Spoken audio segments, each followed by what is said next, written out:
اعوذ باللہ من الشیطان الرجیم بسم اللہ الرحمن الرحیم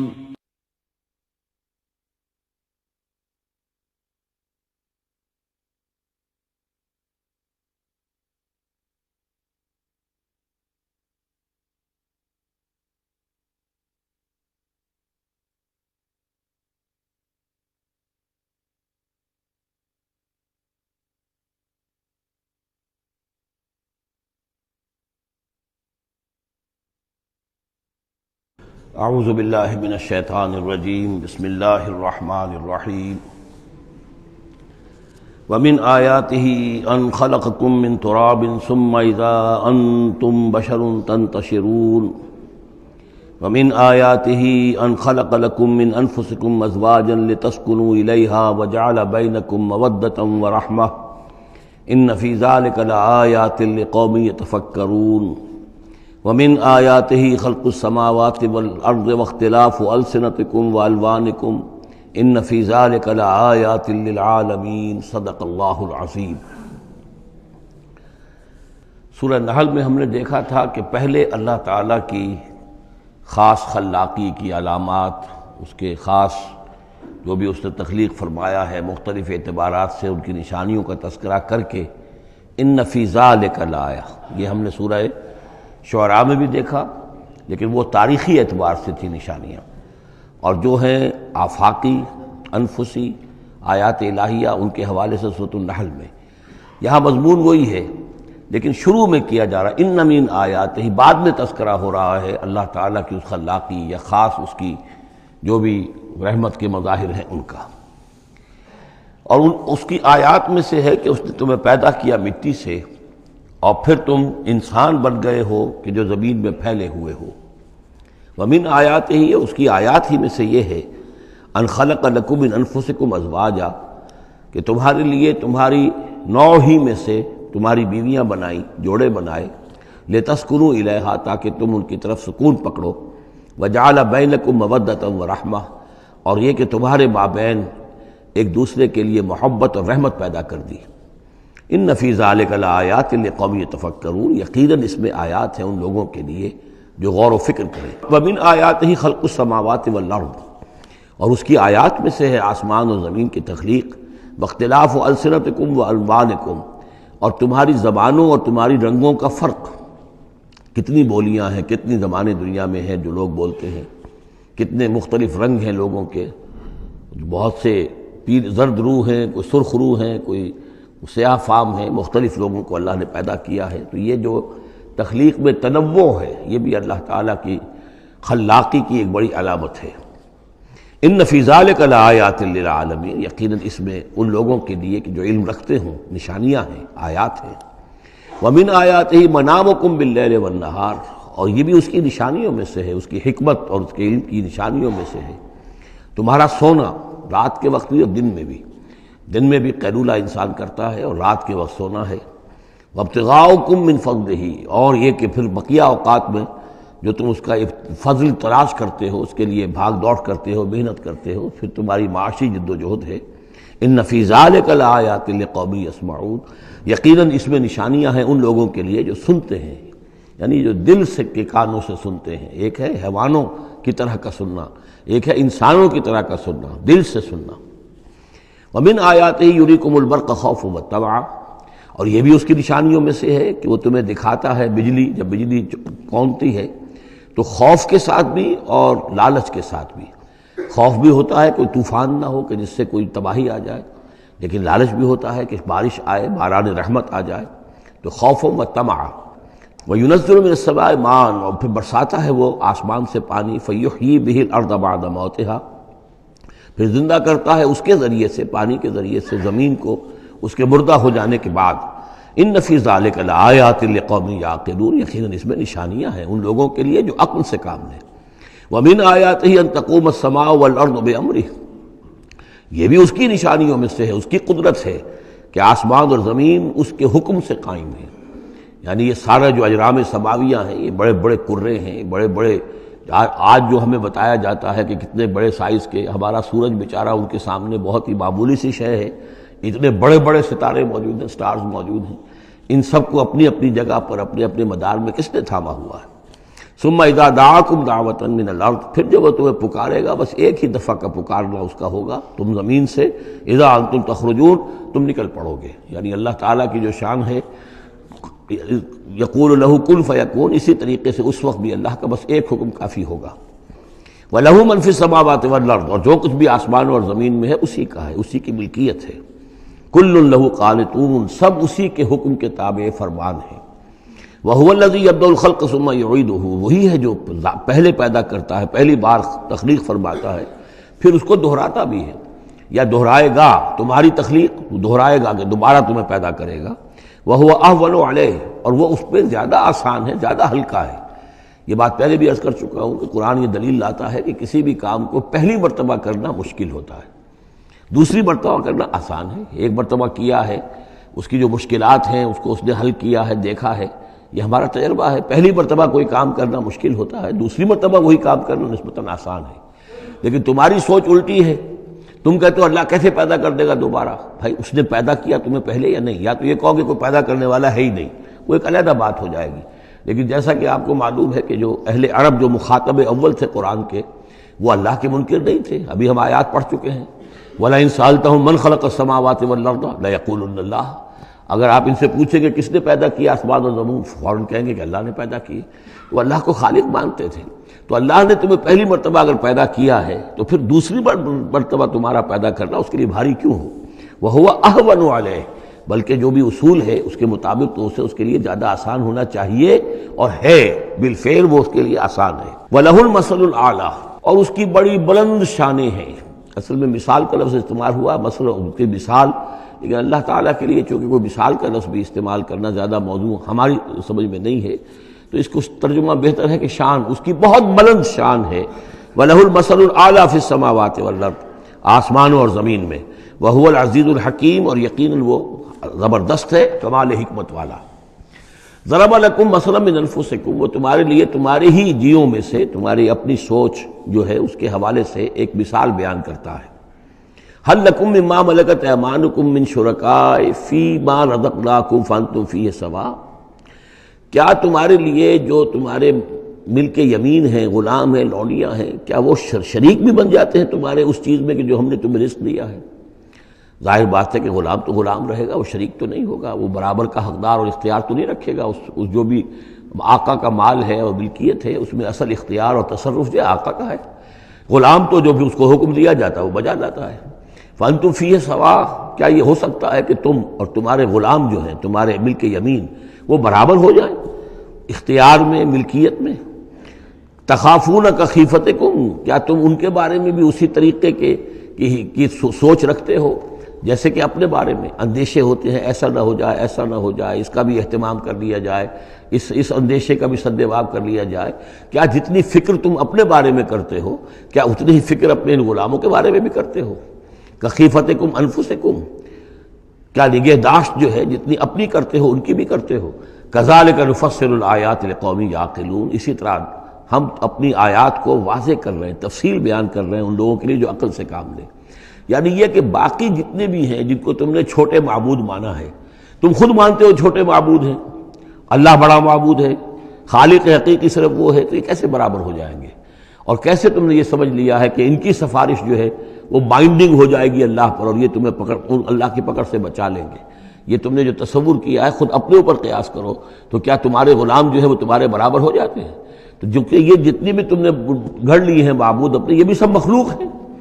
چاہے وہ من گھڑت ہیں تمہارے جن کی کوئی حقیقت ہے ہی نہیں، اور چاہے یہ کہ وہ ملائکہ ہوں یا انبیاء ہوں یا اولیاء اللہ، وہ سب مخلوق ہیں۔ تو اللہ کے لیے تو سب غلام ہیں، تو اللہ کے برابر کیسے ہو جائیں گے؟ بل اتبع الذین ظلموا اہواءہم، حقیقت یہ ہے کہ ان ظالموں نے اپنی خواہشات کی پیروی کی ہے، بغیر علم، بغیر کسی علم کے، بغیر کسی سند کے۔ فمن یہدی من اضل اللہ، تو کون ہے جو ہدایت دے گا اس کو کہ جس کو اللہ نے بھٹکا دیا؟ یعنی اللہ تعالیٰ ان کے ضلالت کا فیصلہ کر چکا ہے کہ ان کی مہر تصدیق اللہ کی طرف سے ثبت ہو چکی ہے۔ وما لهم من ناصرین، اور اب ان کے لیے کوئی مددگار نہیں ہے۔ فاقم وجہک للدین حنیفا، یہ آیات بہت اہم ہیں جو آ رہی ہیں آگے، اور دین کا جو اصل روح ہے اور اس کی یعنی جو جڑ اور بنیاد ہے، فَأَقِمْ وَجْهَكَ لِلدِّينِ حَنِيفًا، تو قائم رکھو، سیدھا رکھو اپنے چہرے کو اللہ کے دین کی طرف، حنیفا، یکسو ہو کر۔ یہ توحیدی شان ہو کہ میری اطاعت، ان صلاتی و نسکی و محیایا و مماتی للہ رب العالمین، جیسے حضرت ابراہیم نے فرمایا تھا انی وجہت وجہی للذی فطر السماوات والارض حنیفا وما انا من المشرکین۔ اب ہر چہار طرف سے اپنی توجہات کو کاٹ کر ذات باری تعالیٰ پر مرکوز کرو۔ فَأَقِمْ وَجْهَكَ لِلدِّينِ حَنِيفًا فِطْرَةَ اللَّهِ الَّتِي فَطَرَ النَّاسَ عَلَيْهَا، یہی وہ فطرت اللہ ہے جس پر کہ اللہ نے انسانوں کو پیدا کیا ہے۔ انسانوں کی تخلیق اسی پر ہوئی ہے۔ ہر بچہ جو ہے نسل انسانی کا وہ فطرت سلیمہ لے کر آتا ہے، بعد میں اس میں جو گڑبڑ ہوتی ہے اس کے ماحول کی وجہ سے، اس کے والدین جو بھی اس کو سکھا پڑھا دیتے ہیں، جیسا کہ حدیث ہے کل مولود یولد علی الفطرہ، ہر بچہ جو پیدا ہوتا ہے وہ فطرت پر پیدا ہوتا ہے، وہ فطرت اسلام ہے، وہ فطرت اللہ کے دین کی ہے، وہ فطرت اللہ ہے۔ فَأَبَوَاهُ يُهَوِّدَانِهِ أَوْ يُمَجِّسَانِهِ أَوْ يُنَصِّرَانِهِ، یہ تو پھر اس کے ماں باپ ہیں جو اسے یہودی یا نصرانی یا مجوسی بنا دیتے ہیں۔ تو یہاں فرمایا فطرت اللہ التي فطر الناس علیہا، لا تبدیل لخلق اللہ، اللہ کی خلق میں، اللہ کی تخلیق میں کوئی تبدیلی نہیں ہو سکتی۔ ذالک الدین القیم، بس یہی دین ہے قائم رہنے والا سیدھا دین۔ ولکن اکثر الناس لا یعلمون، لیکن اکثر لوگ علم نہیں رکھتے۔ منیبین الیہ، تو فاقم وجہک للدین حنیفا، اسی کے ساتھ کنٹینویشن سمجھیے، منیبین الیہ، اور چونکہ پہلے واحد کے صیغے میں تھا تو حضور سے خطاب تھا، لیکن جیسا کہ میں نے آپ کو بتایا ہے کہ حضور سے خطاب بھی ہوتا ہے ان مکی صورتوں میں، تو گویا کہ امت سے ہو رہا ہے، تو یہاں وہ جمع کا صیغہ ہو گیا کہ اپنے چہرے اللہ کے دین کی طرف یکسو ہو کر سیدھے کر لو، منیبین الیہ، اسی کی طرف رجوع کرتے ہوئے، واتقوہ، اور اس سے ڈرو، وَأَقِیمُوا الصَّلَاةَ وَلَا تَکُونُوا مِنَ الْمُشْرِکِینَ، اور نماز قائم کرو، اور دیکھو مشرکین میں سے نہ ہونا، مِنَ الَّذِینَ فَرَّقُوا دِینَہُم، جنہوں نے اپنے دین کو پھاڑ ڈالا۔ فرق جو ہے کاٹ دینا، توڑ دینا، کل فرق کا طود العظیم، فرقنا بکم البحر، یاد کرو جب کہ ہم نے تمہارے ساتھ سمندر کو پھاڑ دیا تھا، وَإِذْ فَرَقْنَا بِكُمُ الْبَحْرَ فَأَنْجَيْنَاكُمْ وَأَغْرَقْنَا آلَ فِرْعَوْنَ وَأَنْتُمْ تَنظُرُونَ۔ فرق کیا ہے؟ پھاڑ دینا۔ دین کو پھاڑ دینا، توڑ دینے کے معنی کیا ہیں؟ اطاعت ایک حصے میں اللہ کی، ایک حصے میں کسی اور کی، وہ زندگی پھٹ گئی، اب یہ زندگی منتشر ہو گئی، اطاعت آپ کی منتشر ہو گئی۔ اطاعت صرف اللہ کی ہو، فَدْعُوهُ مُخْلِصِينَ لَهُ الدِّينَ، پکارو اس کو لیکن اسی کے لیے اپنے دین کو خالص کرتے ہوئے، ساری اطاعت اسی کی، یا اس کی اطاعت کے تابع کسی کی اطاعت ہو سکتی ہے، مثلا والد کی اطاعت ہے، والدین کی اطاعت ہے، اساتذہ کی اطاعت ہے، حکمرانوں کی اطاعت ہے، اگر وہ اللہ کی اطاعت کے خلاف نہ ہو، اللہ کی اطاعت کے اندر اندر ہے، کوئی حرج نہیں، جس کی چاہو بات مانو، والدین کی مانو، اساتذہ کی مانو، اپنے پیروں کی مانو، جس کی چاہو مانو، حکام کی مانو، بشرطے کہ اس سے اللہ تعالیٰ کا کوئی حکم نہ ٹوٹتا ہو۔ لا طاعۃ لمخلوق فی معصیۃ الخالق، مخلوق میں سے کسی کی اطاعت نہیں کی جائے گی جس سے خالق کی نافرمانی لازم آتی ہو، بس یہ قانون ہے۔ تو من الذین فرقوا دینہم، کہ جنہوں نے اپنے دین کے ٹکڑے ٹکڑے کر دیے، وکانوا شیعا، اور وہ خود ان کو ایک ایک ٹکڑا لے کر علیحدہ ہو گئے، کل حزب بما لدیہم فرحون، اور ان میں سے ہر جماعت جو ہے جو کچھ ان کے پاس ہے اسی پر وہ اترا رہی ہے، اسی کے اوپر مگن ہے، کسی نے کچھ لے لیا ہے دین کا حصہ، کسی نے کوئی دین کا حصہ لے لیا ہے۔ وَإِذَا مَسَّ النَّاسَ ضُرٌّ دَعَوْا رَبَّهُمْ مُنِيبِينَ إِلَيْهِ، اور جب انسانوں کو کوئی تکلیف پہنچتی ہے، سختی پہنچتی ہے، تو وہ پکارتے ہیں اللہ کو، اپنے رب کو، اسی کی جانب رجوع کرتے ہوئے۔ ثم اذا اذاقهم منه رحمة، پھر جب اللہ تعالیٰ انہیں اپنی رحمت کا مزہ چکھاتا ہے، اذا فریق منهم بربهم یشرکون، تو ان کی ایک جماعت اور ان کا ایک گروہ جو ہے اپنے رب کے ساتھ شرک کرنے لگتا ہے۔ لیکفروا بما آتیناکم، تاکہ کفر کریں ان چیزوں کے ساتھ جو ہم نے انہیں دی ہیں، یعنی ہماری دی ہوئی شے ہے، رزق ہماری ہے، لیکن اس کو وہ کفر کے لیے استعمال کر رہے ہیں۔ فتمتعوا، اچھا ٹھیک ہے، جو بھی تمہیں فائدہ اٹھانا اٹھا لو، چند دن کی زندگی ہے، بالآخر تو تمہیں ہمارے پاس آنا ہے، یہ تمہارا طرز عمل جو ہے وہ اسی مہلت کے اندر اندر جو تم چاہو کرو، فسوف تعلمون، پھر یہ کہ عنقریب تمہیں معلوم ہو جائے گا کہ اصل حقیقت کیا ہے۔ کلا سوف تعلمون ثم کلا سوف تعلمون، ایک وقت آئے گا جب کہ اصل حقائق جو ہے وہ منکشف ہو جائیں گے۔ ام انزلنا علیہم سلطانا فہو یتکلم بما کانوا بہ یشرکون، کیا ہم نے ان کے اوپر کوئی ایسی سند اتاری ہے جو ان سے جو ان سے یہ کہہ رہی ہو اور ان چیزوں کی تصدیق کر رہی ہو کہ جن کے یہ شرک کر جس کو شریک کر رہے ہیں، یعنی کوئی آسمانی کتاب آئی ہو جس نے انہیں یہ بتایا ہو۔ اب یہاں دیکھیں لفظ یتکلم آیا، جو بات کرتی ہو ان سے، یہی لفظ ہے جو کہ علامہ اقبال نے قرآن کے لیے استعمال کیا ہے، مثل حق پنہا ہم پیداستو زندہ و پائندہ و گویاستو۔ یہ قرآن جو ہے خود کلام کرتا ہے، آپ اس سے گفتگو تو کیجئے، یہ آپ سے کلام کرے گا، آپ سے بات کرے گا۔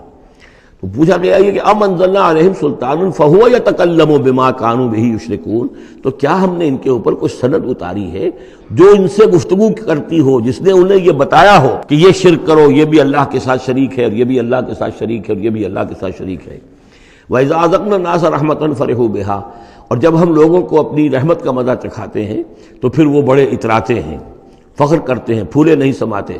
وَإِن تُصِبْهُمْ سَيِّئَةٌ، اور اگر کہیں کوئی تکلیف آ جاتی ہے، مصیبت آ جاتی ہے، بما قدمت ایدیہم، اور وہ آتی بھی ہے ان کے اپنے ہاتھوں کے کرتوتوں کے باعث، جو ان کے ہاتھوں نے آگے بھیجا ہوتا ہے، اذا ہم یقنطون، تو وہ بالکل مایوس ہو جاتے ہیں، ان کی اور آس توڑ کر بیٹھ جاتے ہیں، ان کی کمر ٹوٹ جاتی ہے۔ اولم یروا ان اللہ یبسط الرزق لمن یشاء ویقدر، کیا وہ دیکھتے نہیں ہیں کہ اللہ تعالیٰ ہی ہے کہ جو رزق کو کھول دیتا ہے، پھیلا دیتا ہے، کشادہ کر دیتا ہے جس کے لیے چاہتا ہے، ویقدر، اور ماپ تول کر دینے لگتا ہے، راشننگ کر دیتا ہے، یعنی تھوڑا تھوڑا دیتا ہے جس کو چاہتا ہے۔ ان فی ذلک لآیات لقوم یؤمنون، یقیناً اس میں نشانیاں ہیں ان لوگوں کے لیے جو مانتے ہیں، جو ماننے والے ہیں، جو یقین کرنا چاہیں۔ فآت ذی القربى حقہ، تو اپنے قرابت دار کو اس کا حق ادا کرو، والمسکین، اور مسکین کو بھی، وابن السبیل، اور مسافر کو بھی۔ ذالک خیر للذین یریدون وجہ اللہ، یہی بہتر روش ہے ان لوگوں کے حق میں جو اللہ کی رضا چاہتے ہیں، اللہ کا چہرے کے طالب ہیں۔ وَأُولَٰئِكَ هُمُ الْمُفْلِحُونَ، اور یقین یہی لوگ ہیں کہ جو فلاح پانے والے ہیں۔ وَمَا آتَيْتُم مِّن رِّبًا لِيَرْبُوَ فِي أَمْوَالِ النَّاسِ، یہ آیت میں نے کوٹ کی تھی جب ہم سورہ بقرہ کی آیات پڑھ رہے تھے۔ اور جو کچھ تم دیتے ہو سود پر، یعنی یہ کہ ایک شخص ہے، اس کے پاس جو کچھ بچ گیا ہے، بچت ہے اس کی، اب اس کی دو شکلیں ہیں، یا تو اس بچت کو وہ اللہ نے جن لوگوں کو کم دیا ہے، جو محتاج ہیں، ان کو دے دے، اللہ کے ہاں اجر و ثواب لے لے، اللہ کے دین کے لیے لگا دے، اس کا بھی اجر و ثواب اللہ دے گا، یا بس آخری درجے میں یہ ہے کہ کسی کو قرض حسنہ دے دے تاکہ وہ اپنی ضرورت پوری کر لے اور پھر وہ رقم تمہیں واپس کر دے۔ اس سے آگے تم یہ چاہو کہ میں یہ اپنا مال جو ہے کہیں اور انویسٹ کروں، کوئی اور آدمی محنت کرے، اس کی محنت سے جو اس کی محنت سے بڑھوتری ہوگی تو آپ کو بھی اس میں سے حصہ مل جائے، اور اس کی بدترین شکل جو ہے پھر یہ ہے کہ سود کے اوپر رقم دی، اور وہ یہ ہے کہ آپ اس میں سے بغیر اس کے کہ آپ کوئی محنت کر رہے ہوں یا کوئی مشقت کر رہے ہوں، اس کی جو ہے آپ کو، جس کو نفع کہہ رہے ہیں آج کل، وہ سود آپ کو ملتا چلا جائے۔ تو یہاں ان کو مقابلے میں لائے ہیں، یعنی بچت جو ہے آپ کی، سیونگز جو ہیں آپ کی، یہ گویا کہ سرپلس ویلیو ہے اسلام کے نقطہ نگاہ سے، یہ عفو ہے، اس کو خرچ کر دینا چاہیے۔ ایمان کا تقاضا یہ ہے، یسألونک ماذا ینفقون قل العفو، وہ اللہ کے لیے، اللہ کے دین کے لیے، محتاجوں کے لیے، غرباء کے لیے صرف کر دیا جائے۔ لیکن یہ ہے کہ اتنی ہمت نہیں ہے کہ صدقہ دے دیا جائے، تو پھر یہ کہ قرض حسن دیا جائے، یا یہ کہ کسی اور شکل کے اندر جو ہے وہ کسی آدمی کی مدد کر دی جائے، یہ ساری چیزیں ہیں۔ لیکن آخری شکل جو ہے اسلام میں، یہ بھی جو بعد میں پھر شریعت کے احکام مدون ہوئے ہیں، تو ایک صورت دی گئی ہے کہ آپ مزاربت پر دے دیں۔ مزاربت یہ ہے کہ آپ کا وہ جو رقم ہے وہ کوئی اور شخص کام کرے گا، اگر تو کوئی نفع ہو جائے تو کچھ آپ بھی لے لیں اور کچھ وہ لے لیں، نقصان ہو جائے تو سارا نقصان آپ برداشت کریں گے، جس کے پاس وہ سرپلس منی تھی، اس کا کوئی تاوان جو ہے وہ جو عامل ہے اس کے اوپر نہیں آئے گا۔ یہ تو تفاصیل بات کی ہیں، لیکن اصل میں جو قرآن مجید سامنے لاتا ہے وہ ہے صدقات اور انفاق فی سبیل اللہ ورسس سود، ربا، کہ کوئی شخص اپنی بچت کا مصرف کیا بناتا ہے، وہ بچت دیتا ہے اللہ کی رضا حاصل کرنے کے لیے، آخرت کا اجر و ثواب حاصل کرنے کے لیے، یا بچت کو انویسٹ کر کے اور دنیا ہی میں کمانا چاہتا ہے۔ یہ دو ذہنیتیں ہیں جو ایک دوسرے سے بالکل مختلف ہیں اور متضاد ہیں۔ فما آتیتم من ربا، تو جو کچھ تم دیتے ہو سود پر تاکہ وہ بڑھے، لیربو فی اموال الناس، تاکہ وہ بڑھے لوگوں کے مال میں، فلا یربو عند اللہ، اللہ کے ہاں اس میں کوئی بڑھوتری نہیں ہوتی۔ وما آتیتم من زکوٰۃ، اور جو تم زکوٰۃ دیتے ہو، یعنی اس طریقے سے صدقہ ہے، خیرات ہے، تریدون وجہ اللہ ہے، اور اس سے تم چاہتے ہو اللہ کی رضا، اللہ کا چہرہ، مراد وہی اللہ کی رضا، فاولئک ھم المضعفون، یہ لوگ ہیں جو اپنی جو بچت ہے اس کو دگنا کر رہے ہیں۔ یعنی یہاں اللہ کے لیے دیا ہے تو وہاں 10 گنا ملے، 700 گنا ملے، اس سے بھی زیادہ ملے، لیکن یہ ہے لوگ کہ جو در حقیقت اللہ تعالیٰ کی رضا بھی انہیں حاصل ہوگی۔ اللہ الذی خلقکم ثم رزقکم ثم یمیتکم ثم یحییکم، اللہ ہی ہے جس نے تمہیں پیدا کیا، پھر تمہیں رزق دیا، پھر وہ تمہیں مارے گا، پھر وہ تمہیں زندہ کرے گا۔ هل من شرکائکم من یفعل من ذلکم من شیء، کیا تمہارے شریکوں میں سے بھی کوئی ہے جس کے بارے میں تمہارا گمان تک ہو کہ وہ یہ کام کرتے ہیں؟ کیا لات عزا منات یہ کرتے ہیں یہ کام؟ کوئی بھی ان کے عقیدے میں ایسی بات موجود نہیں تھی۔ وہ تو ہؤلاء شفعاؤنا عند اللہ کہتے تھے کہ ہمارے شفیع ہیں، بس ہمارے سفارشی ہیں۔ سبحانہ، اللہ پاک ہے، وتعالی، اور بہت بلند و بالا ہے، عما یشرکون، اس شرک سے جو یہ کر رہے ہیں۔ ظہر الفساد فی البر والبحر بما کسبت ایدی الناس، بحر و بر میں فساد رونما ہو چکا ہے بسبب اس کمائی کے کہ جو لوگوں کے ہاتھوں نے کی ہے۔ یہ آیت جتنی آج روشن ہو کر پورے دنیا کے افق کے اوپر جو ہے یوں سمجھیے کہ نمایاں ہو رہی ہے، شاید جس وقت نازل ہوئی تھی اتنی نمایاں اس وقت بھی نہ ہو، اس لیے کہ اس وقت پوری دنیا کا کیا اندازہ تھا، لوگوں کو بہت کم اندازہ تھا، پوری دنیا کی وسعت کا اندازہ بھی نہیں تھا۔ آج جس طریقے سے فساد رونما ہو چکا ہے پوری زمین میں، اور جس طرح کے تصادم ہیں، جس طرح کے مقابلے ہو رہے ہیں، جس طرح کی بد امنیاں ہیں، جس طرح کے فسادات ہیں، تو ظاہر الفساد فی البر والبحر، بر و بحر میں فساد رونما ہو چکا ہے بما کسبت ایدی الناس، لوگوں کی اپنے ہاتھوں کی کمائیوں کے باعث، لیذیقہم بعض الذی عملوا، اور یہ اس لیے ہے کہ اللہ تعالیٰ انہیں ان کے بعض اعمال کا مزہ چکھائے، یعنی بعض الذی عملوا، اگر سارے اعمال کا اللہ تعالیٰ یہیں پر اگر سزا دینی شروع کر دے تو کوئی آدمی بچے ہی نہ، ما بقا علی ظہرہ دابہ، تو کوئی بھی ایک بھی انسان نہ رہے زمین کے اوپر، لیکن کچھ اللہ تعالیٰ جو ہے وہ عذاب دیتا ہے، لعلہم یرجعون، تاکہ یہ لوٹیں پھریں، سوچیں، غور کریں، توبہ کریں، رجوع کریں۔ یہ جو کچھ ہو رہا ہے اس وقت وہ اس لیے ہے کہ انسان ہوش میں آئے، یہ آج ہمارے ساتھ کیوں ہو رہا ہے، کس وجہ سے ہو رہا ہے، خاص طور پہ مسلمان سوچیں کیوں ہم ذلیل و خوار ہیں آج، کیوں ذلیل کہ کل تک نہ تھی پسند گستاخی فرشتہ ہماری جناب میں، کیا وجہ ہے؟ اے اللہ، ہم سے تو وعدہ تیرا تھا، انتم الاعلون ان کنتم صادقین، ان کنتم مؤمنین، تم ہی بلند سر بلند ہوگے اگر تم مومن ہوئے، ہمارا یہ حال کیوں ہے؟ اگر ہم یہ سوچیں گے تو نتیجے پر پہنچیں گے کہ اس لیے کہ ایمان نہیں ہے ہمارے پاس، یا دوسرا وجہ یہ ہے کہ ہم نے دین کے حصے بکھرے کر دیے ہیں۔ افتؤمنون ببعض الکتاب وتکفرون ببعض فما جزاء من يفعل ذلك منكم الا خزي في الحیاۃ الدنیا ویوم القیامۃ یردون الی اشد العذاب۔ تو جب آپ سوال کریں گے قرآن سے تو قرآن آپ کو جواب دے گا، لیکن ان چیزوں پر بھی غور کریں، سوچیں، تو جب تک اللہ تعالیٰ کی طرف سے کوئی مہلت ملی ہوئی ہے، کوئی بڑا عذاب آنے سے پہلے، یہ آیت نوٹ کر لیجیے، 41 نمبر آیت ہے، اس لیے کہ 60 آیتیں ہیں سورہ روم کی۔ اس سورہ مبارکہ کی مناسبت مضامین کے اعتبار سے ہے، اس کے بعد سورہ لقمان ہے، پھر سورہ سجدہ ہے۔ سورہ سجدہ کی جو آیتیں ہیں وہ 30 ہیں، اور 21ویں آیت اس کی جو ہے اس کے لگ بھگ ہے، جب ہم پڑھیں گے تو ان کے اندر مناسبت محسوس ہوگی۔ ان 4 صورتوں میں ایک عجیب بات ہے کہ یہ پہلی صورت سورہ عنکبوت، اس کے مضامین کی مناسبت جوڑا اس کا جو وہ 30ویں صورت ہے سورہ لقمان، اور دوسری صورت یہ سورہ روم، اس کا جوڑا جو ہے وہ سورہ سجدہ ہے۔ ان کے مضامین کی مناسبت اس اعتبار سے، اور چاروں نے مل کر ایک سب گروپ کی شکل اختیار کی ہے، جیسے وہ 4 تھی جو اس سے پہلے ہم پڑھ چکے ہیں۔ ظہر الفساد فی البر والبحر بما کسبت ایدی الناس لیذیقہم بعض الذی عملوا لعلہم یرجعون قل سیروا فی الارض فانظروا کیف کان عاقبۃ الذین من قبل، کہیے ان سے زمین میں گھومو پھرو اور دیکھو کیسا انجام ہوا ان کا جو تم سے پہلے تھے۔ کان اکثرہم مشرکین، ان کی اکثریت مشرکوں پر مشتمل تھی۔ فاقم وجہک للدین القیم، دوبارہ اپنے چہرے کو سیدھا رکھو دین قیم کی طرف، اللہ کے دین کی طرف، من قبل ان یاتی یوم لا مرد لہ من اللہ، اس سے پہلے کہ وہ دن آ جائے کہ جسے پھر اللہ کی طرف سے لوٹانے والا کوئی نہیں ہوگا، یعنی اس سے پہلے کہ وہ دن آ جائے اللہ کے حکم سے کہ جس کو لوٹانے والا کوئی نہیں ہوگا۔ یومئذ یصدعون، اس دن یہ تقسیم ہو جائیں گے، پھٹ جائیں گے، علیحدہ ہو جائیں گے۔ کس طرح ہو جائیں گے؟ کیا پولرائزیشن ہوگی؟ من کفر فعلیہ کفرہ، جس نے کفر کیا ہوگا اس کے کفر کا سارا وبال اسی پر آئے گا۔ ومن عمل صالحا فلانفسهم يمهدون، اور جو لوگ جنہوں نے عمل کام کیے تھے، اچھے عمل کیے تھے، تو ظاہر بات ہے کہ انہوں نے اپنے ہی لیے یہ بستر بچھایا تھا، جو اعمال انہوں نے کیے تھے، تو گویا کہ اس وقت علیحدہ علیحدہ ہو جائیں گے، دودھ کا دودھ پانی کا پانی۔ لیجزی الذین آمنوا وعملوا الصالحات من فضلہ، تاکہ اللہ تعالیٰ بدلہ دے اہل ایمان کو جنہوں نے نیک عمل کیے تھے اپنے فضل سے۔ انہ لا یحب الکافرین، یقیناً وہ کافروں کو پسند نہیں کرتا۔ ومن آیاتہ، اور اس کی نشانیوں میں سے یہ بھی ہے، ان یرسل الریاح مبشرات، کہ وہ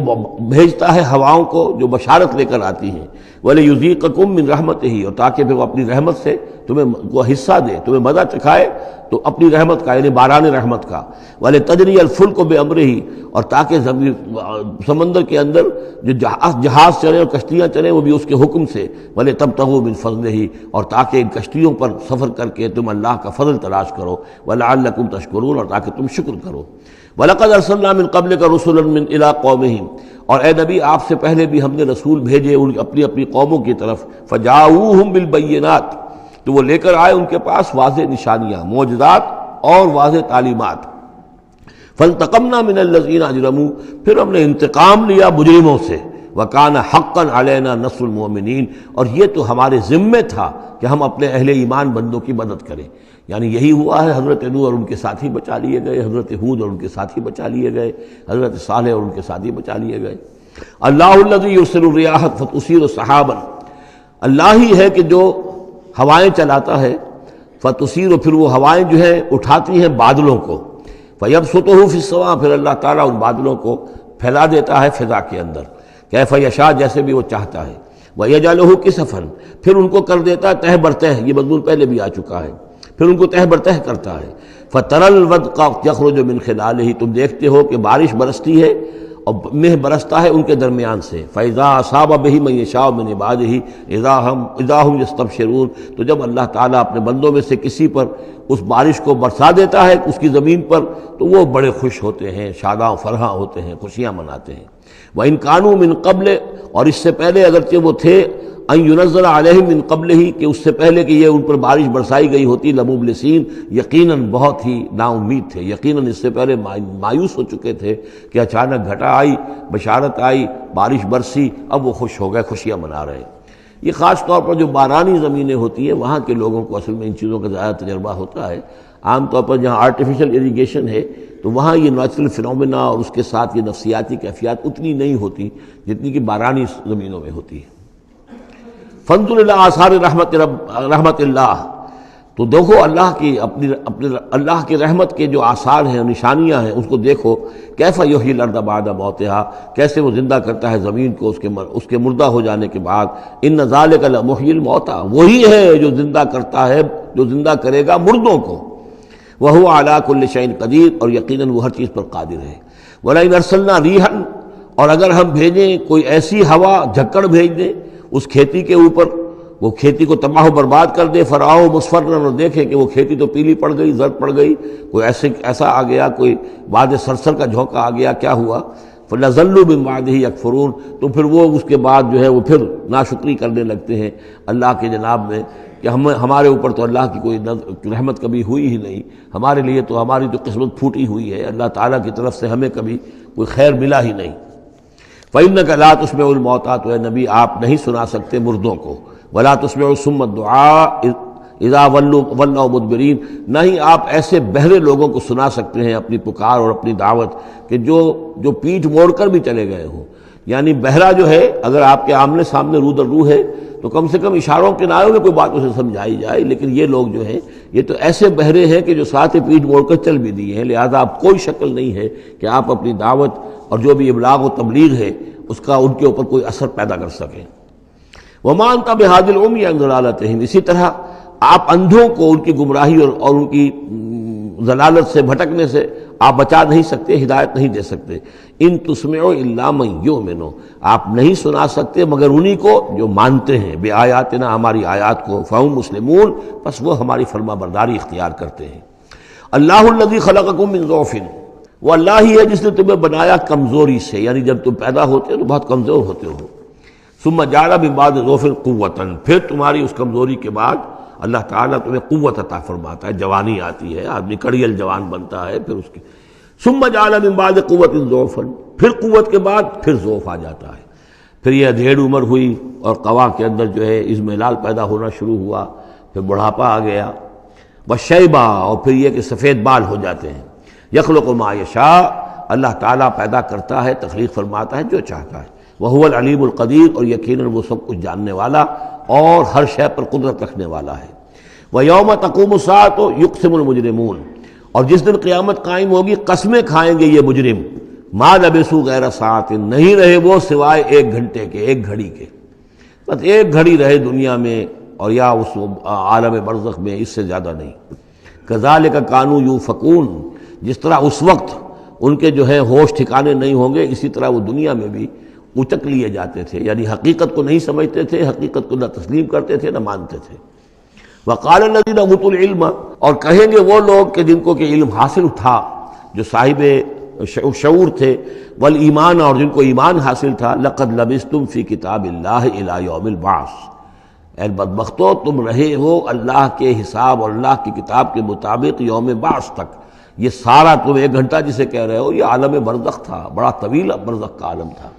اب ظاہر بات ہے جو انسان آج سے 5000 پہلے مر چکا ہے، 5000 برس تو اس کے برزخ میں پہلے ہی گزر چکے ہیں، ابھی یہ کہ اور کتنا وقت آنا ہے، تو وہ کہیں گے اہل ایمان یہ تو اصل میں عالم برزخ کا وقفہ تھا۔ فہذا یوم البعث، اور اب جو تمہاری آنکھ کھلی ہے تو یہ ہے یوم بعث، یہ یوم قیامت ہے، یہ اٹھنے کا دن ہے۔ وَلَٰكِنَّكُمْ كُنتُمْ لَا تَعْلَمُونَ، لیکن یہ کہ تم علم نہیں رکھتے تھے، تم نے ان چیزوں کو نظر انداز کر دیا تھا، ان کے بارے میں غور کرنا ہی پسند نہیں کیا تھا۔ فَيَوْمَئِذٍ لَا يَنفَعُ الَّذِينَ ظَلَمُوا مَعْذِرَتُهُمْ، تو آج پھر جن لوگوں نے ظلم کیا، زیادتی کی، گناہ کی زندگی بسر کی، اب ان کو کوئی فائدہ نہیں پہنچائے گی ان کا معذرت کرنا، عذر تراشنا، بہانے بنانا اور معافیاں مانگنا کام نہیں آئے گا۔ وَلَا هُمْ يُسْتَعْتَبُونَ، نہ ہی انہیں یہ موقع دیا جائے گا کہ وہ توبہ کریں، اب وہ وقت گزر چکا۔ دنیا میں موقع تھا جب تک موت نہیں آئی تھی، معلم یغرغر، جب تک کہ موت کے آثار شروع نہیں ہوئے ان کے لیے توبہ کا موقع تھا، لیکن اب انہیں یہاں پر توبہ کا موقع نہیں دیا جائے گا، ان کی توبہ جو ہے اب قبول نہیں ہوگی۔ وَلَقَدْ ضَرَبْنَا لِلنَّاسِ فِي هَذَا الْقُرْآنِ مِنْ كُلِّ مَثَلٍ، ہم نے تو لوگوں کے لیے اس قرآن میں ہر طرح کی مثالیں بیان کر دیں، ہر انداز میں سمجھا دیا۔ ایک پھول کا مضمون ہو تو 100 رنگ سے باندھیں، ہم نے یہ ہر طریقے سے بات جو ہے واضح کر دی ہے۔ وَلَئِنْ جِئْتَهُمْ بِآيَةٍ، اور جب آپ ان کے پاس اگر آپ لے آئے ان کے پاس کوئی نشانی، لَيَقُولَنَّ الَّذِينَ كَفَرُوا إِنْ أَنْتُمْ إِلَّا مُبْطِلُونَ، تو یہی کہیں گے یہ لوگ کافر کہ نہیں ہو مگر تم جھوٹ گھڑ رہے ہو، یہ جھوٹی باتیں ہیں، من گھڑت باتیں ہیں جو تم کر رہے ہو، یا یہ کہ تم نے کوئی جادو کر دیا ہے۔ كَذَلِكَ يَطْبَعُ اللَّهُ عَلَىٰ قُلُوبِ الَّذِينَ لَا يَعْلَمُونَ، اسی طرح اللہ مہر کر دیا کرتا ہے ان لوگوں کے دلوں پر جو علم نہیں رکھتے۔ فَاصْبِرْ، بس اے نبی صلی اللہ علیہ وسلم آپ صبر کیجئے۔ إِنَّ وَعْدَ اللَّهِ حَقٌّ، اور جیسا کہ میں نے عرض کیا یہ صرف حضور کے لیے نہیں ہے، حضور کی وساطت سے تمام مسلمانوں کو۔ تو اے نبی آپ اور اے اہل ایمان تم سب صبر کرو۔ ان وعد اللہ حق، اللہ کے وعدے پر یقین رکھو، اللہ کا وعدہ سچا ہے، اس کی مدد آئے گی، غلبہ دین کو ہوگا، حق کا ہوگا، لیکن یہ کہ اس کے ابھی بہرحال ابھی اس کے امتحان اور بھی ہیں، تمہارا امتحان تو لیا جائے گا۔ احسب الناس ان یترکوا ان یقولوا آمنا وهم لا یفتنون، پھر سورہ بقرہ کی آیت ذہن میں لائیے، وَلَنَبْلُوَنَّكُمْ بِشَيْءٍ مِّنَ الْخَوْفِ وَالْجُوعِ وَنَقْصٍ مِّنَ الْأَمْوَالِ وَالْأَنفُسِ وَالثَّمَرَاتِ، یہ اللہ امتحان تو لے گا، لیکن اللہ کے وعدے پر پختہ یقین رکھو۔ ان وعد اللہ حق وَلَا يَسْتَخِفَّنَّكَ الَّذِينَ لَا يُوقِنُونَ، اور دیکھنا کہیں وہ لوگ جو یقین نہیں رکھتے تمہیں ہلکا نہ کر دیں، یعنی تمہارے ان کا دباؤ جو ہے تم برداشت نہ کر سکو اور تم پیچھے ہٹ جاؤ، کو پسپائی اختیار کر لو۔ اس کے معنی کیا ہوئے؟ بڑے بودے نکلے، بڑے کمزور نکلے۔ دیکھنا کہیں ایسا نہ ہو کہ یہ تمہارے دشمن، یہ مشرک، یہ کافر جو دباؤ ڈال رہے ہیں، کہیں تمہارا بودا پن ظاہر ہو جائے اور وہ تمہیں ہلکا کر کے رکھ دیں۔ اس کی بجائے جمے رہو، ڈٹے رہو، کوہ ہمالیہ کی طرح کھڑے رہو، اور اللہ تعالیٰ کے دین کے لیے جو تن من دھن لگا رہے ہو اسی طریقے سے لگاتے رہو، بالآخر اللہ تعالیٰ تمہیں نجات دے گا، دنیا میں بھی آخرت میں بھی۔ سورۃ لقمان، بسم اللہ الرحمن الرحیم، الف لام میم، تلک آیات الکتاب الحکیم۔ اس سورہ مبارکہ کی ابتدائی آیات جو ہیں وہ سورہ بقرہ کی ابتدائی آیات سے بہت مشابہ بھی ہیں، اور دوسرے یہ کہ اس میں ایک لطیف فرق ہے، وہ ابھی آپ کے سامنے آ جائے گا۔ تلک آیات الکتاب الحکیم ھدی ورحمۃ للمحسنین الذین یقیمون الصلاۃ ویؤتون الزکاۃ وہم بالآخرۃ ھم یوقنون اولئک علی ھدی من ربہم واولئک ھم المفلحون۔ پانچویں آیت تو یہاں ہے وہی پانچویں آیت ٹھیک سورہ بقرہ کی ہے، اولئک علی ھدی من ربہم واولئک ھم المفلحون۔ پہلی آیت الف لام میم یہاں ہے، پہلی آیت الف لام میم سورہ بقرہ کی بھی ہے۔ نوٹ کیجئے کہ وہاں آیا تھا ھدی للمتقین، یہ تقوی والوں کے لیے جن میں کوئی حق کی طلب ہے، جو چاہتے ہیں نیک راستے پر چلنا، جن میں طلب ہدایت ہے، ان کے لیے ہدایت ہے۔ یہاں ایک لفظ کا اضافہ کیا، اگلی منزل چونکہ بیان ہو رہی ہے، ھدی ورحمۃ للمحسنین، یہ جو بلند ترین منزل ہے، جو احسان کے مقام تک پہنچ جائیں، ان کے حق میں یہ صرف ہدایت ہے، ہدایت نہیں رحمت بھی ہے۔ تو یہاں تقابل اگر کریں گے، الف لام میم ذالک الکتاب لا ریب فیہ ھدی للمتقین، یہاں فرمایا تلک آیات الکتاب الحکیم، یہ ایک بڑی حکمت بڑی کتاب کی آیات ہیں، اور یہ ہدایت ہے اور رحمت ہے محسنین کے حق میں۔ اور یہ محسنین جو ہے قرآن کی اصطلاح کے طور پر، جیسا کہ میں بیان کر چکا ہوں سورہ مائدہ میں، کہ یہ پہلا درجہ ہے اسلام، اس سے اوپر ایمان، اس سے اوپر احسان۔ اذا ما اتقوا وآمنوا وعملوا الصالحات ثم اتقوا وآمنوا ثم اتقوا واحسنوا واللہ یحب المحسنین، ان کے حق میں یہ قرآن رحمت ہے۔ الذین، اب ان کے یہ اوصاف ہیں جو نماز قائم رکھتے ہیں، ویؤتون الزکاۃ، وہاں ہے ومما رزقناہم ینفقون، یہاں باقاعدہ لفظ زکوٰۃ آ گیا، وہ زکوٰۃ دیتے رہتے ہیں، یا یہ کہ اپنے تزکیے کے لیے مسلسل کوشاں رہتے ہیں۔ وہم بالآخرۃ ھم یوقنون، اور آخرت پر ان کا پورا یقین ہے۔ اصل شے جو ہے جو انسان کے عمل اور کردار پر اثر انداز ہوتی ہے، وہ ایمان بالآخرہ ہے۔ اولئک علی ھدی من ربہم، یہ لوگ ہیں ہدایت پر اپنے رب کی جانب سے، واولئک ھم المفلحون، اور یہی ہیں فلاح پانے والے۔ وَمِنَ النَّاسِ مَن يَشْتَرِي لَهْوَ الْحَدِيثِ لِيُضِلَّ عَن سَبِيلِ اللَّهِ بِغَيْرِ عِلْمٍ، لوگوں میں سے کچھ ایسے بھی ہیں کہ جو کھیل کی باتیں خریدتے ہیں، کھیل کود، اور تاکہ لوگوں کی توجہ ادھر ہو جائے۔ اور یہ باقاعدہ کیا ہے نضر بن حارث، جو رؤسائے قریش میں سے تھا، اور اس شخص کا معاملہ یہ تھا کہ یہ حضور کے شدید ترین مخالفین میں سے تھا۔ اس نے یہ کیا کہ یہ لوگ جو ہیں، چونکہ عربوں کے اندر ذوق تو تھا، ان کے ہاں اچھے شاعروں کی بڑی قدر تھی، خطبہ ادب جو ہے، فصاحت و بلاغت جو ہے، اس سے ان کو دلچسپی تھی، قرآن مجید کی فصاحت اور بلاغت انہیں اپنی طرف کھینچتی تھی۔ وہ چاہتے تھے کہ یہ لوگ سنیں ہی نہ، تو وہ کہیں سے شام گیا اور وہاں سے کوئی گانا گانے والی ایک لونڈی لے آیا جو بہت اچھا گانا گاتی تھی، اور اس کی محفلیں اس نے منعقد کرانی شروع کر دی تاکہ لوگ آئیں یہاں پر اور یہ اس میں مگن رہیں، اور رات کا وقت وہاں لگائیں تو دن میں سوئیں۔ بہرحال کسی طریقے سے ان کی توجہات جو ہے اس کو محمد کی طرف سے ہٹا کر صلی اللہ علیہ وسلم تو ان چیزوں میں لگا دیا جائے۔ اور یہ اچھی طرح سمجھ لیجئے کہ اس وقت دنیا میں یہ کھیلوں کا معاملہ، سپورٹس کا، گیمز کا معاملہ، اور پورے ذرائع ابلاغ کے اوپر معلوم ہوتا ہے چھائی ہوئی شے یہ ہے۔ ٹی وی کے اوپر تو معلوم ہوتا ہے کہ دنیا کی اہم ترین شے جو ہے وہ یہ گیمز ہیں، ان کے ٹورنامنٹس ہیں، وہ وہاں ہو رہا ہے، یہاں ہو رہا ہے، وہاں ہو رہا ہے، یہاں ہو رہا ہے، یہ ٹینس کا ہے، یہ فلاں کا ہے، یہ تیراکی کا ہے، اور یہ گیم، اس لیے کہ اسی کو دیکھتے رہو۔ جو بھی وقت کوئی فارغ ہے، ظاہر بات ہے کہ کہیں ایسا نہ ہو کہ کہیں بیٹھے بیٹھے کہیں اچانک خیال ہی آ جائے کہ بھئی سوچے انسان میں ہوں کون، کہاں سے آیا ہوں، کہاں جا رہا ہوں، زندگی کا مال کیا ہے، مقصد کیا ہے، اپنی حالات کے بارے میں ہی سوچے، دنیا کدھر جا رہی ہے، قوم کدھر جا رہی ہے، ملک کدھر جا رہا ہے، نہیں، ان کو مست رکھو۔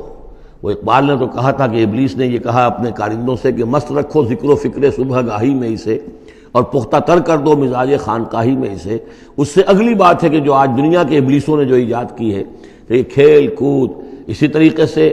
یہ ایکٹرز، یہ ڈرامے، اور پھر ان کے ایکٹرز اور ایکٹریسز کی زندگیاں، اور ان کے جو بھی سکینڈلز ہوں، جس طریقے سے کہ ان کو دنیا میں پھیلایا جا رہا ہے تاکہ وہ نوجوان نسل بھی بس ان دلچسپی میں پڑی رہے۔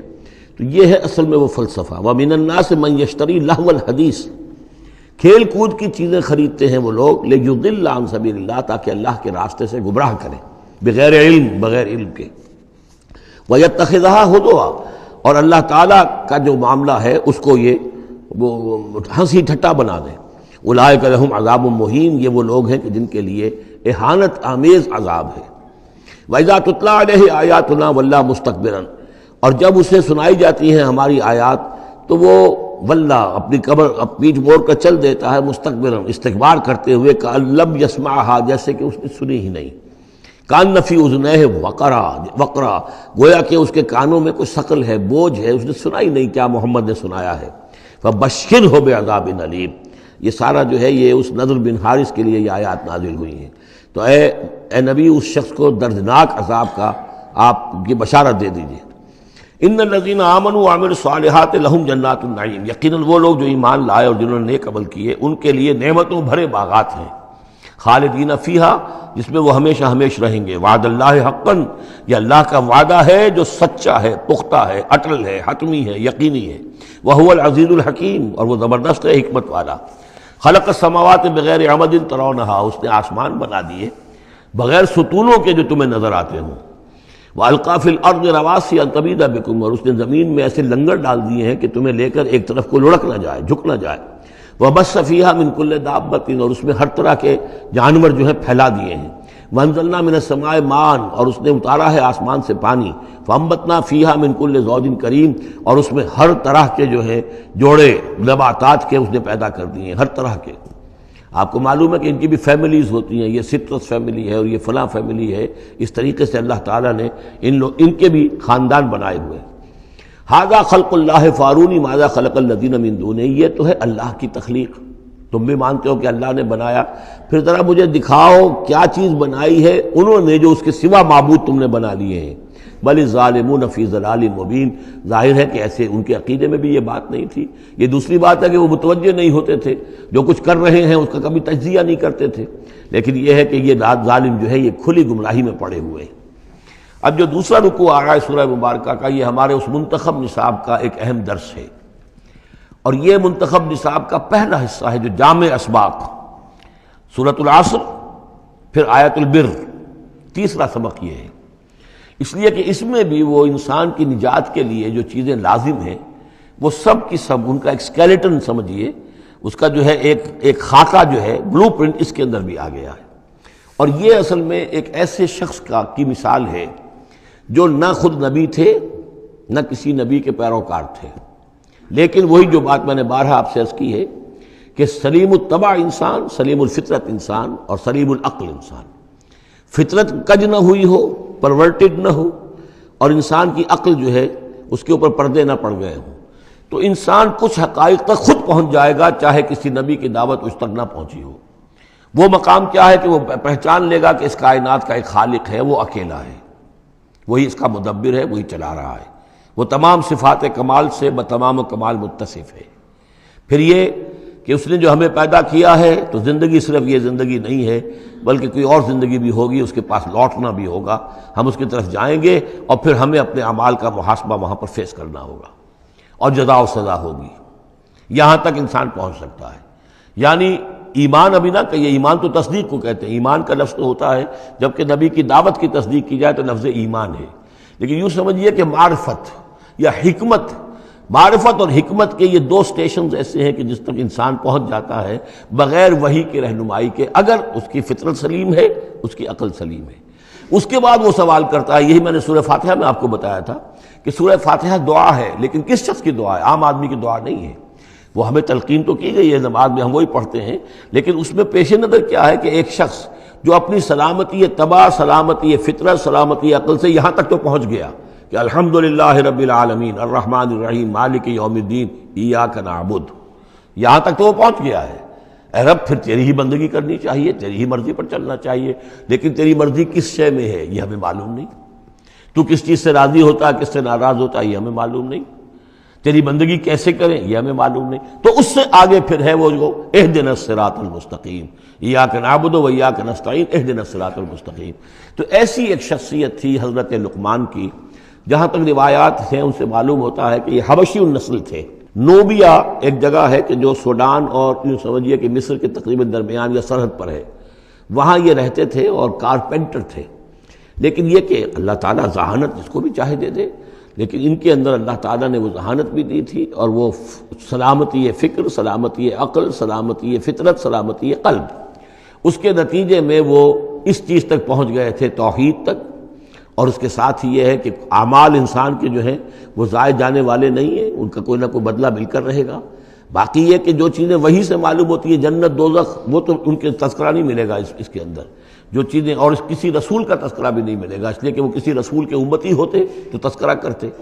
یہاں انہوں نے جو اپنی ایک حکیم اور دانا انسان نے اپنے ساری عمر کے سوچ کا جو لب لباب ہے، خلاصہ ہے، حاصل ہے، وہ اپنے بیٹے کو اپنے انتقال کے وقت وصیت کی شکل میں منتقل کیا ہے، اور اس کو اللہ تعالیٰ نے قرآن میں نقل کر دیا، کیونکہ ان کے اقوال کوٹ کیے جاتے تھے۔ جیسے ہم کوئی تقریر کرتے ہیں تو کبھی علامہ اقبال کا حوالہ دیتے ہیں، ان کا شعر کوٹ کر دیتے ہیں، کبھی کسی اور کا،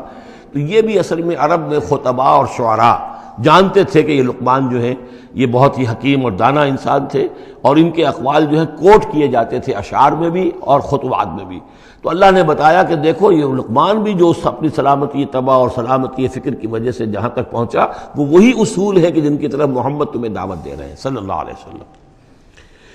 وَلَقَدْ آتَيْنَا لُقْمَانَ الْحِكْمَةَ، اور ہم نے لقمان کو دانائی عطا کی۔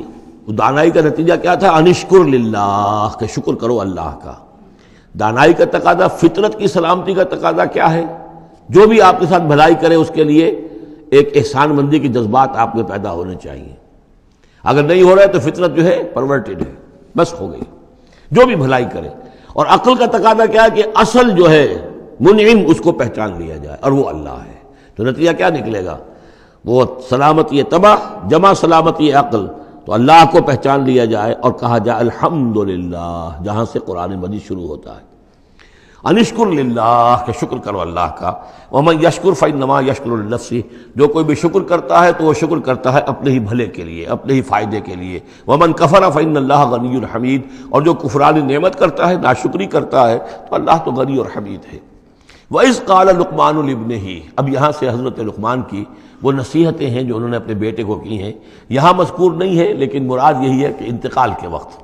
جیسے کہ کوئی شخص دولت مند ہے تو وہ اپنے انتقال کے وقت اپنے بیٹوں کو، یا اگر بیٹا ایک ہی ہے تو اسے بتائے گا کس سے لینا ہے، کس کو دینا ہے، کیا حساب کتاب ہے، کہاں کہاں میرے ایسٹس ہیں۔ کوئی دفینہ ہے تو بھی بتائے گا کہ میرا وہاں فلاں جگہ پر دولت دفن ہے۔ ایک حکیم انسان کے پاس اصل شے اس کی ساری عمر کے غور و فکر کا جو حاصل ہے کہ میں نے جو کچھ سوچا ہے، میں نے جو کچھ بھی حاصل کیا ہے اپنی فطرت سلیمہ اور عقل سلیم کی رہنمائی میں، وہ میں تمہیں منتقل کر رہا ہوں۔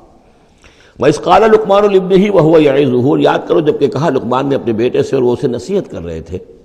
یا بنی لا تشرک باللہ، نمبر ایک، اللہ کے ساتھ شرک مت کیجو، ان الشرک لظلم عظیم، یقیناً شرک بہت بڑا ظلم ہے، بہت بڑا ظلم ہے، سب سے بڑی ناانصافی۔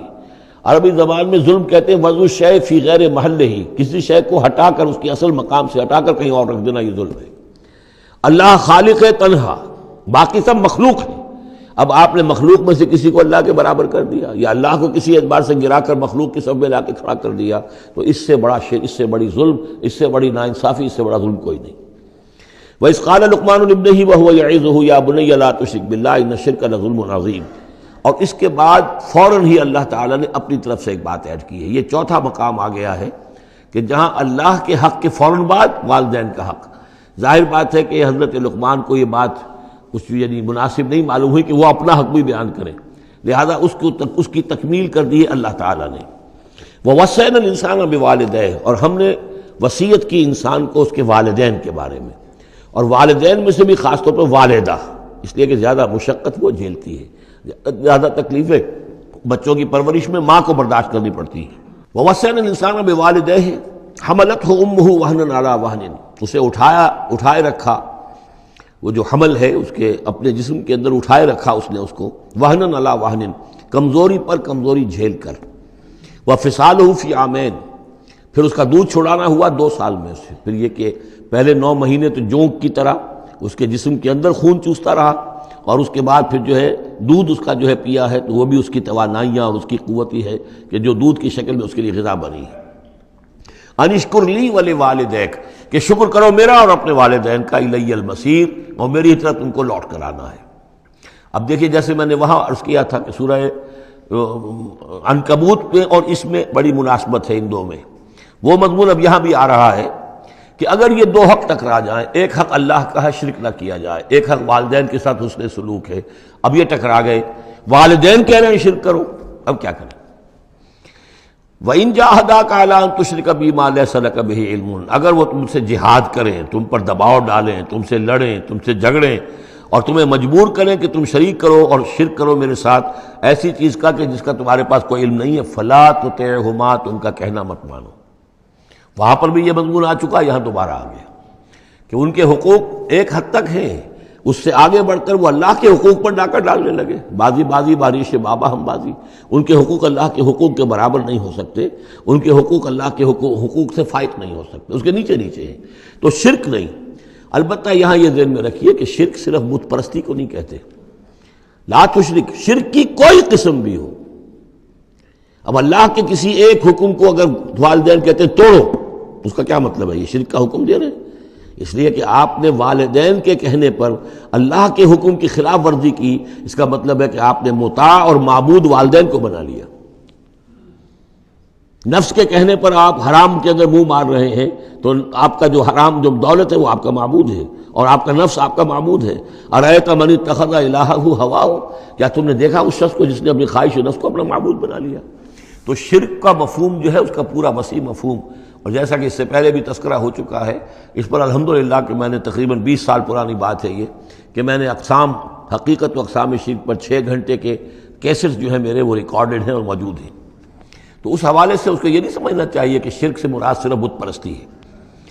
وَإِن جَاهَدَاكَ عَلَىٰ أَن تُشْرِكَ بِي مَا لَيْسَ لَكَ بِهِ عِلْمٌ فَلَا تُطِعْهُمَا، لیکن دیکھیے یہ ہے اللہ تعالیٰ کی تعلیم، اس کے اندر کیا توازن ہے۔ اس کا یہ مطلب نہیں ہے کہ والدین کے سارے حقوق ہی ساقط ہو گئے۔ اگر والدین مشرک ہیں، تمہیں شرک کرنے کا حکم دے رہے ہیں تو ان کا یہ حکم تو نہیں مانو گے، لیکن ان کے ساتھ حسن سلوک پھر بھی کرنا ہے۔ والد تو ہے نا، وہ والدہ تو ہے نا۔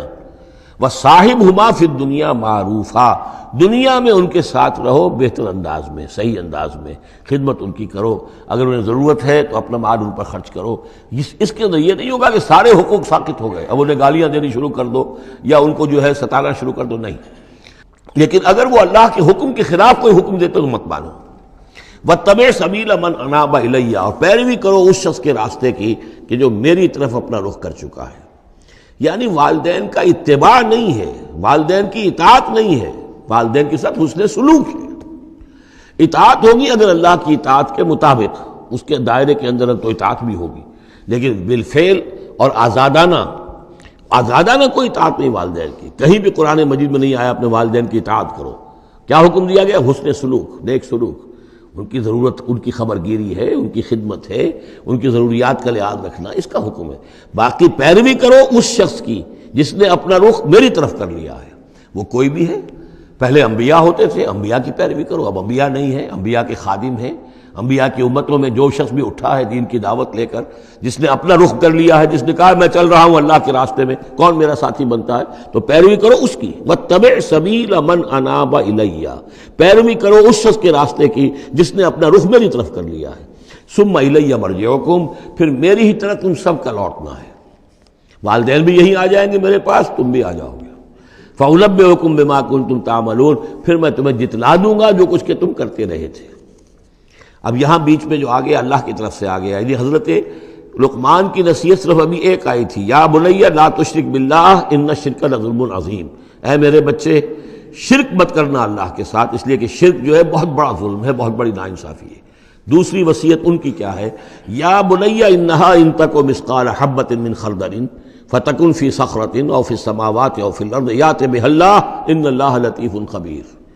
اے میرے بچے عمل، خواہ وہ نیکی کا ہو خواہ بدی کا ہو، انہا، ہا کی ضمیر ہے عمل کی طرف،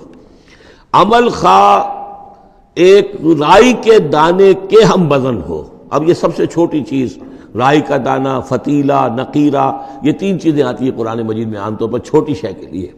لا یظلمون فتیلہ، لا یظلمون نقیرہ، اور یہ کہ رائی کا دانہ، رائی کا دانہ بہت چھوٹا، تو چاہے وہ نیکی یا بدی ہو، رائی کے دانے کے ہم وزن۔ اور پھر فتکن فی صخرۃ، وہ کسی پہاڑ کی، کسی چٹان کے پیٹ میں جا کر، کسی کھو کے اندر جا کر وہ عمل کیا گیا ہو، او فی السماوات، یا آسمانوں میں کیا گیا ہو۔ اب تو آسمانوں میں ہے نا، آپ خلا میں جا کر وہ عمل کر رہے ہیں، تو پھر اب تو انسان جو ہے وہاں تک پہنچ گیا ہے۔ او فی الارض، یا زمین کے پیٹ میں گھس کر کیا گیا ہو، یأت بہ اللہ، اللہ اسے لے آئے گا۔ یعنی انسانی اعمال، انسان اشرف المخلوقات ہے، اور انسانی اعمال ایسی گھٹیا چیز نہیں ہے کہ ایسے ضائع کر دے اللہ، چاہے وہ نیکی ہے چاہے بدی۔ فمن یعمل مثقال ذرۃ خیرا یرہ ومن یعمل مثقال ذرۃ شرا یرہ، لیکن عمل ضائع نہیں ہوگا، چاہے وہ رائی کے دانے کے برابر ہو، پھر چاہے وہ کسی چٹان میں گھس کر کیا گیا ہو، کسی پہاڑ کی کھو میں کیا گیا ہو، چاہے وہ خلا اور فضا کی پہنائیوں میں کیا گیا ہو، چاہے وہ زمین کے اندر سرنگ کھود کر کیا گیا ہو، یات بہ اللہ ان اللہ لطیف خبیر، یقیناً اللہ تعالیٰ باریک بین ہے، باخبر ہے۔ اب دو چیزیں آ گئیں، اللہ کے ساتھ شرک نہیں، اور اعمال کے بارے میں دیکھ لو نیکی اور بدی کے نتائج نکل کر رہیں گے۔ اس سے آگے باعث بعد الموت کا یہاں تذکرہ نہیں ہے، اس سے بعد جنت اور دوزخ کا، اس لیے کہ یہ چیزیں معلوم ہوتی ہیں پھر نبی کے بتانے سے۔ اصولی طور پر جو چیز حکمت سے انسان جہاں تک پہنچ سکتا ہے وہ دو ہیں، ایک خالق اور اس کے ساتھ شرک نہ ہو، اور نمبر دو اس اعمال انسانی ان کا ضرور بدلہ ملے گا۔ اب اس کے بعد تیسری بات، یا بنی اقم الصلاۃ، نماز قائم رکھ، یعنی جس اللہ کو تم نے پہچان لیا ہے، اب محض ایک مرتبہ پہچان لینا کافی نہیں ہوگا، اسے یاد رکھنا ضروری ہے،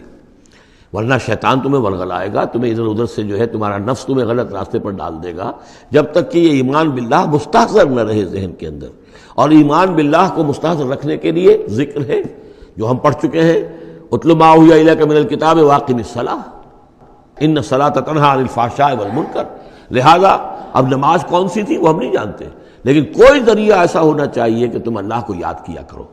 یا بنی اقم الصلاۃ، اور نمبر 4 وَأَمُرْ بِالْمَعْرُوفِ وَانْهَ عَنِ الْمُنْکَرِ، اور نیکی کا حکم دو اور بدی سے روکو۔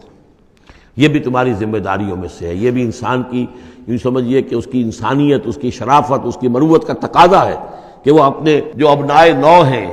جو بھی انسان ہیں، ان کی بھلائی کے لیے کوشاں ہوں، اور سب سے بڑی بھلائی ان کی، سب سے بڑی خدمت یہی ہے کہ انہیں برائیوں سے روکا جائے اور بھلائیوں کی دعوت دی جائے۔ وَاصْبِرْ عَلَىٰ مَا أَصَابَكَ، اور یہ بھی جان لو کہ اگر یہ امر بالمعروف و نہی عن المنکر کرو گے تو تکلیفیں آئیں گی، مصیبت آئیں گی۔ پسند تو کسی کو نہیں ہے کہ آپ اس پر تنقید کریں۔